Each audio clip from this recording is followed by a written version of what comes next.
Bunso Migs Malino inamin ang pagiging panghuli niya sa buhay ng taong ito, halina at alamin.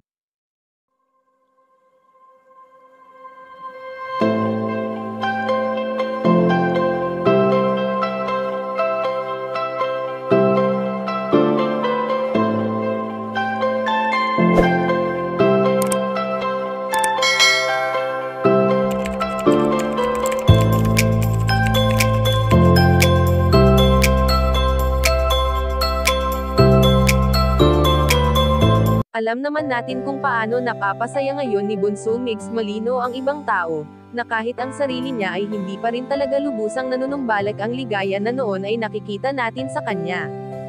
Bagamat maraming pagsubok ang dumating sa buhay ng binata, na kahit kailanman ay hindi ito pananghinaan ng loob sa lahat ng mga laban niya sa buhay at isa pa nga sa nagpapalakas ngayon kay Bunso Migs Malino ang patuloy na pagmamahal sa kanya ng mga taong nasa paligid niya.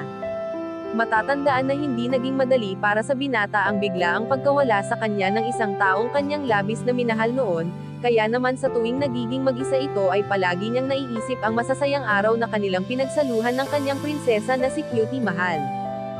Sa piling nga noon ng yumaong komedyante ay naging komportable si Bunso Migs Malino, dahil sa bukod sa naipapakita nito ang kanyang kahalagahan ay maraming bagay ang parehas nilang nais gawin kaya sila ay talagang nagkasundo sa lahat ng bagay. Sa ngayon nga ay ayon sa aming impormasyon na nakalap na inamin ni Bunso Migs Malino ang pagiging panghuli niya sa buhay ni Cutie Mahal, dahil sa siya ang huling lalaking nakasama nito. At kung alam lamang ng binata na iiwan siya agad nito ay sana sinulit niya ng mabuti ang mga araw na sila ay magkasama.